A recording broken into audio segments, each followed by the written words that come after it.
Welcome to the Satori Lifestyle Satori Masters podcast, the ultimate resource for ambitious, hardworking school owners that want to get their business and their life to the next level.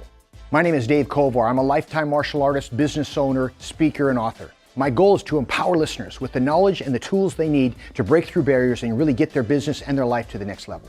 Thanks for watching and enjoy. Welcome to the Satori Masters Satori Lifestyle podcast. I'm your host, Dave Kovar, and with me today is Kyoshi Thomas Clifford. How are you, sir? Fantastic. It's great to be here. Thank you, Hachi. Oh, yeah. So Tom Clifford and I go back 35 years, man. You know, that's crazy because you were only 6 and I was 10 at the time when well, maybe not exactly, but it was at a event. Well, you tell me. My memory was it was in Syracuse. Is that what your memory was? I remember San Jose being the first. Okay, that's right. San Jose. Okay. Yeah. It was like, but Syracuse was second. Yep. And that was, like I said, early 90s. And here we are all this much later, and we haven't aged a bit. Not one bit. And just kind of thinking of so many different, times. Anyway, I appreciate, I consider you a good friend. I appreciate, our relationship. You've been so helpful in so many regards. And it's, anyway, nice to know you. Thank you, sir. Thank you. It's been a pleasure having you as my mentor. Oh, well, I think it's an exchange, but anyway, works both ways. So, what's interesting is you have, you've done a lot of different things. You had multi-schools, you had a single school, you've got really, you keep yourself really busy, but yet you're also seems like you're available for people. And so what I kind of wanted to do is I just kind of, first off, give me a quick history of what got you started in your school. And then I kind of want to talk about, where the industry was, where it is, and where you think it's going. That's kind of the concept. So what made you want to get involved in martial arts back in the day? Going way back. I spent summers in California, Santa Barbara. My sisters belonged to a commune. They called it a commune, but it was a cult.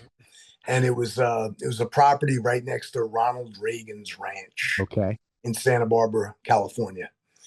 Very large piece of property, very successful commune, as it were. They sold organic foods. They had 3 organic markets, etc. And the guy who ran it was one of Yogananda's top American disciples. So Yogananda, Autobiography of a Yogi, you've probably read it, you've seen it. He ran the place, and they did Kriya Yoga was their methodology. That was their main meditative and physical culture methodology was Kriya Yoga from Yogananda. And what Norm Paulson was the founder of this place. He's since deceased. He said to me, you should really do martial arts. Like I could do most of the poses, etc. Kriya's Kundalini. It's like a high level of yoga. And it didn't resonate with me, the real benefits, but martial arts did. And he kind of saw that a mile away. So it was really him who, he planted the seed. So that was elementary school. The problem was I couldn't find a place to train when I got back to New York. It just wasn't as prevalent. It wasn't as available. My first martial arts instructor came to Rockland circa 1980, and he taught Chinese martial arts. And that's when I really got formally started in Asian martial arts. I had wrestled in elementary school. I wrestled in 6th, 7th grade. But when he showed up, I kind of threw away wrestling, which turns out to be a regret. And I don't regret pursuing the martial arts, as it were, but I should have stuck with wrestling as well. Yeah. Well, I was my first sport too, right? Yeah. Like now we can call it a martial art, but it really wasn't. But my parents made me pick because I did it in 7th, 8th, 9th grade, and they made me pick. I started karate in September of my freshman year of high school, I think it was, and I'd done a summer before, a little park and rec, but nothing really to speak of, and I was totally into it. And My grades were struggling. They said, you got your choice. You one or the other. So I don't have any regrets either. But part of me feels, what's interesting is that like I can teach a single leg and I can teach double leg, but I really can't really do one like very well. But you know why? Because when I was in seventh, eighth, and ninth grade, Mike, I was a defensive. I did really good. I was like second in the district in Well, eighth grade. I would sprawl cross face, and that was so I never bothered. And I'm killing myself. Had I spent yeah. more time when I was 12, Yeah. 13, 14, I'd still have it now. Anyway. Yeah, it's not in my nervous system. Yeah. There's a lot of things that are, but wrestling's just not in my nervous system, and it's a regret. So, but that's kind of the beginning, and movies, etc. Lots of things got me enchanted. But once I started, I've never stopped. I Yeah, don't. and so you open up, you like myself, you opened up your first like a kickboxing place really young, like you were 18, 19 years old, right? Yeah, yeah. My first instructor, I was expelled, and rightly so. I thought I'd gotten into some fights, but I actually assaulted some people. Looking back, it's ludicrous. We all have friends who've been in 100 fights, and Right. I have to wonder if they've spent time on the couch trying to reconcile why that was. 100%. Yeah, yeah. So, but I had like a little handful of Exchanges. yeah, skirmishes or whatever you want to call them, but it was assault, and not with a high consequence, but my instructor wisely put a screeching halt to it, and he threw me out. And of course, I was heartbroken, but it was the right move. And so I tried to find something else, and my friends, not my friends at the time, but quickly became my friends, Tommy Bentley and Chris Esposito. They opened up a kickboxing gym like right down the road from where I grew up working. I worked in a hardware store growing up, and they opened up and they invited me in, and we split it 3 ways, zero, split 3 ways. You know, we didn't make a dollar, but we were living the dream. And they really were doing boxing and kickboxing proper, but they brought me on to bring like a martial arts element to the gym. And I ended up taking it over. They moved to Florida, and I realized that we were not in a good location. So my second location I rented because it had mirrors. So that wasn't a good location either, but it served me well. Yeah, but ironically now, fast forward, the warehouse that you grew up in now is you bought the building and now that's where your martial arts school is. Yes, sir. Yeah, Yeah, full it's a great circle. story, man. It's Full a great circle. story. Yeah. Yeah. Yeah. Well, so some of the things that you've learned along the way, let's successfully identify some things you did wrong, maybe early in your career. I know you and I have made no mistakes for years. Yeah. Right. Yeah. Yeah. Right. Says you said no one. But so give me some things that you learned the hard way early in your career. Yeah, I did it all wrong. I did it all wrong. I certainly started teaching professionally, only as a means of being able to train full time. And I don't regret that. I don't regret that being a professional martial arts school owner and operator affords us the ability to remain a full time student. But I didn't really have the right intentions regarding providing qualified instruction. It just wasn't my priority. My priority was me, myself, and I. Hmm. And the numbers showed it. That's not attractive and appealing. And people didn't. I had a few really good training partners, but I really didn't have a significant student body because I was not fulfilling my responsibilities. I was putting my own training ahead of everyone else, and trying to virtue signal about it. Yeah, you're young. That's kind of the phase we all go through, right? I mean, Sure, we got sure. into it for because we want to do more training initially, but you've managed to, eke out like really you've worked for yourself your whole life, right? And Yes, yes, yeah. so I'm a struggling school owner, man. I'm having a hard time keeping the doors open. Give me some things, man. What should I focus on? Well, going back to what you just said, and I'm not mismatching, I agree with you. I've worked for myself my entire life, but I've been fired more than anyone I know. Like every time a student enrolls and Mhm. decides to leave, I've been fired. Mhm. So I kind of tweaked that paradigm to I really don't work for myself. I serve the community, and directly I serve the students who come here. their parents. They've enrolled or they've hired me to teach their child something and help them develop what it is that they don't have. And when they're not satisfied, when I've not met their expectations, they fire me in the form of cancellation.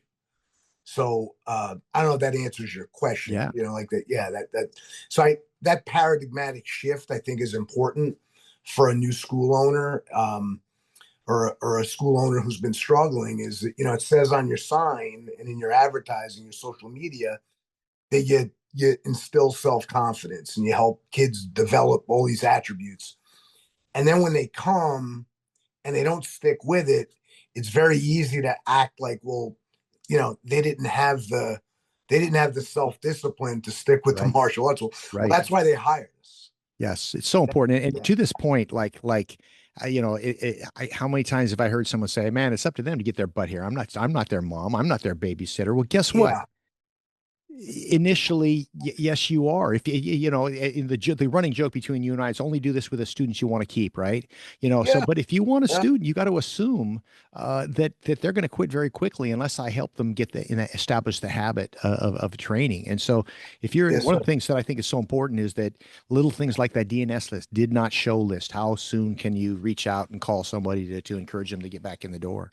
Yep. Yeah, yeah. We're here to serve. The idea of there's it's not uncommon for people to, not all people. I think there's a lot of people who have gotten past this, but I just think some people get stuck in, like, I'm not here to serve anybody, but actually you are. Actually, we all are. If we don't bring market a value to the marketplace, we become irrelevant rather quickly.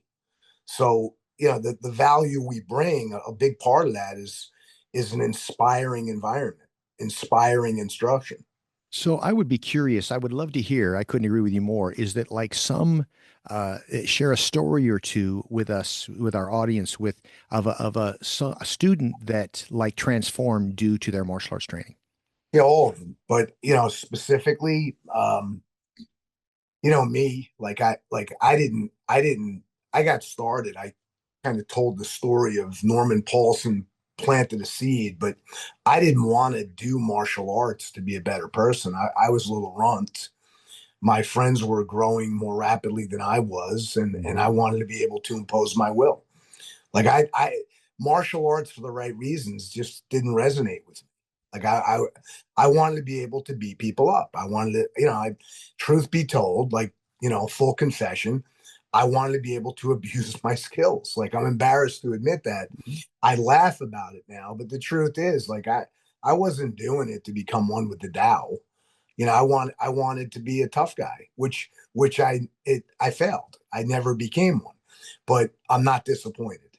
Like, it turns out that my first instructor corrected the error of my ways. So that you asked for a transformational example, like, I would definitely be one of them. But everyone who's ever come through, they're not here because they have it all. They come in because they're missing something. There's a void that they want to fill, whether they admit it or not. The guy. What does the guy come in and say? He says, "I want to be able to fight better."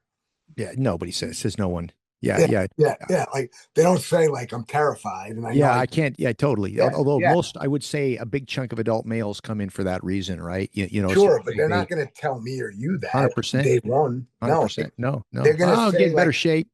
yeah, Yeah, we're fight better. Like, I yeah, want to yeah, fight yeah, better. yeah. I want to go from this to knowing how to actually make a fist, but they're not Yeah. going to admit it. So those are transformations. Yeah. A lot of times parents bring their kids in thinking that they don't have any confidence, and sometimes that's really not the issue. They have confidence in spades. They're missing self discipline. Yeah, I Other think those are times, the. I'm good. sorry. I think there's the two extremes, right? I don't want to generalize, but most parents bring their kids to us because they have too little confidence or too little control, right? One or Yeah, the other. yeah, Those are the two yeah. extremes, right? So with And it, with adults, like, the guy comes in, he's not going to admit that he has too little confidence, but he actually does. Mhm. But we have to acknowledge that without drawing too much attention to it. We just kind of solve that problem without making it a conscious issue on day one. And then people come in to get in better shape. Well, what does that mean? It means they lack self-discipline. They think they've tried everything and they can't do it on their own, and they're trying to shed a few pounds or improve a health marker, and they haven't been successful. They lack the self-discipline, and so do I. And that's why, I always believe in the what Schwarzkopf said about the quality of our lives is a direct reflection of the of our peer group. I think Robbins said it. I think Tony Robbins said it upon meeting with Norman Schwarzkopf, the general. By the way, I probably share this with you. I was actually at a Tony Robbins Master University in Cancun, Mexico, Yes, in sir. 1995 or 1996, when Norman Schwarzkopf was this speech was spoke, and he was the most powerful. Like, it was the most powerful hour I'd ever heard. And being at a Tony Robbins seminar and someone being more powerful, it was incredible. And what was really interesting is that Tony, of course, Tony time. He does things however he wants. And guess what? Norman Schwarzkopf showed up. He was there. Tony was deferred to him. Yes, sir. Like, it was really interesting to Sure, see sure. Credibility. Yeah. I what a think the powerful exact quote presence. is that I think it was the quality of our lives is a direct reflection of the expectations of our peer group. And I think a martial arts school provides that. It's a great environment, whether you have self-discipline or not. It's not going to diminish it. Surrounding yourself with people who hold themselves to extraordinarily high personal standards is only going to enhance that. And being in an environment where people achieve goals, make and keep promises, accept commitments and honor them, that's going to enhance self-confidence as well. That those things are going to happen. So whether it's a child or an adult, I always zero base back to those two extremes. They lack self-confidence or they lack self-discipline. We can solve both problems at the same time. So tell me what, like, assuming like a lot of our listeners, they have a kids program, right? What do I got to do to keep parents in the game and supportive of their kids for the long haul? Because we know if kid trains for a couple of months, okay, they're going to benefit, but the real benefits come from, over time, really, right? And so what do we got to do to get parents to understand that and commit to long-term training for their child?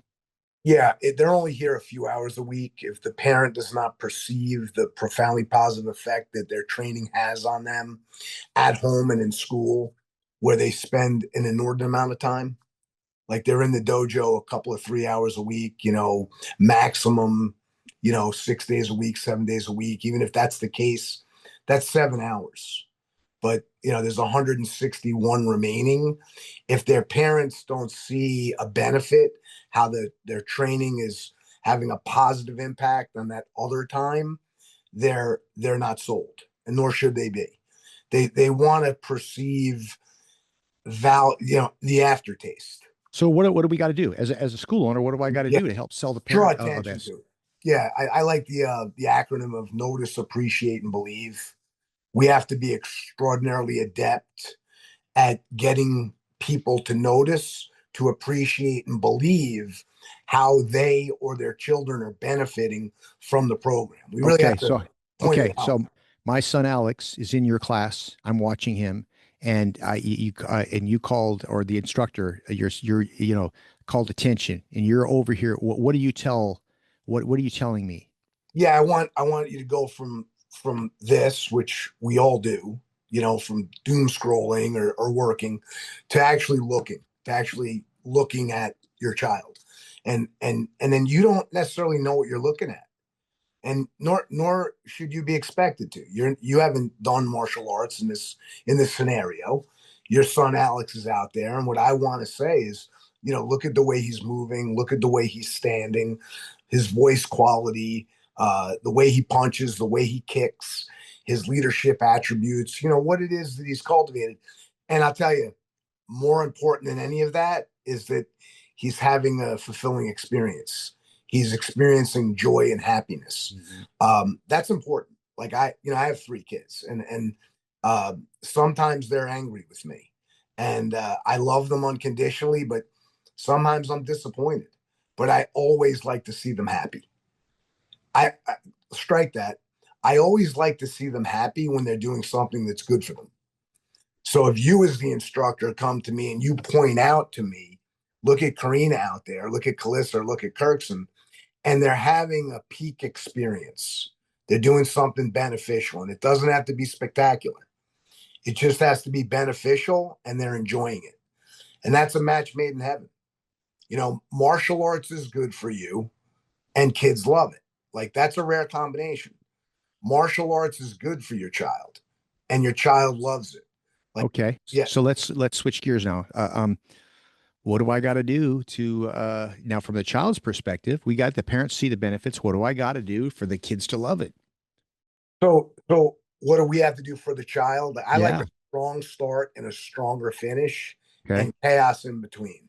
I'm okay with chaos in between. I like extraordinary control at the beginning of a class, like going back to Storm and Norman Schwarzkopf. Like, start on time, more importantly, end on time, start strong, finish stronger. And then in the middle, there's a lot of chaos. There's a lot of, it's not always pretty, but it's intense and it's exhilarating. And I want to indicate to both the parent and the child that it's not just fun. Fun is Mhm. an oversimplification, a dumbed down way, a convenient way to simplify, and dare I say minimize the depth of what we do. I don't like them to consider it just fun. Fun is one of the things, but it's not all of the things. It's exhilarating, it's fascinating, it's interesting, it's difficult, it's daunting, it's frustrating. I want to give them a menu of experiences or states to perceive. It's interesting how when they have a word to represent a state, they capture it. They somehow know how to use the language, the label of the word to manifest that state. And I think that's a big part of our responsibility.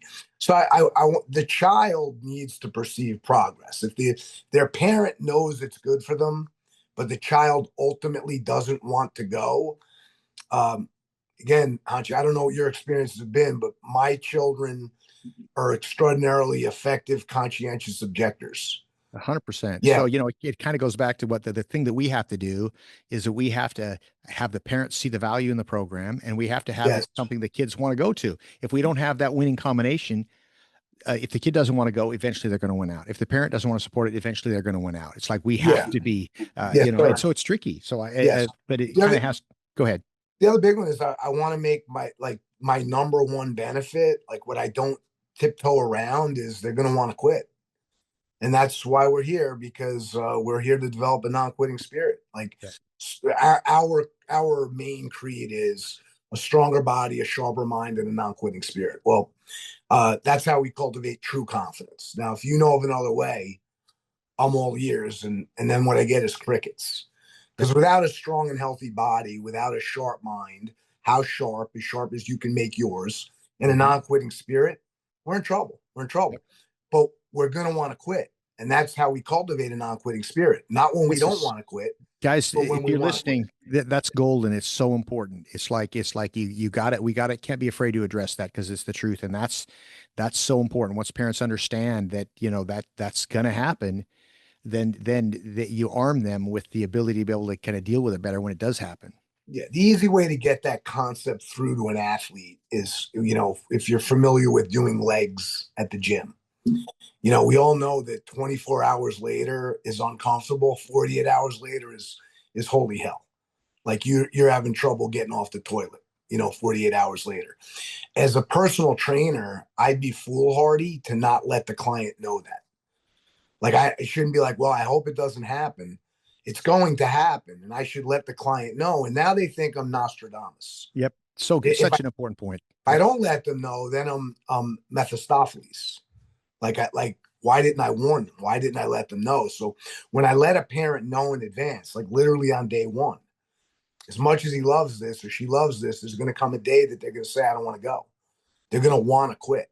Yep. And the way we cultivate a non-quitting spirit is we get to the point where we want to quit and we don't quit, because they'll never regret it. Nobody ever earns their black belt.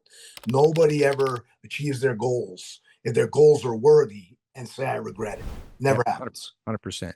So I want to be respectful of your time. I wanted to close with a question. So what kind of, I started a while back, but we got sidetracked. Go figure, Yep. right? And that is great stuff, by the way. What a struggling school owner, give me a couple things I should focus on. Service, like meeting the needs, generosity. Like Okay. you're do not be the dragon that hoards the gold.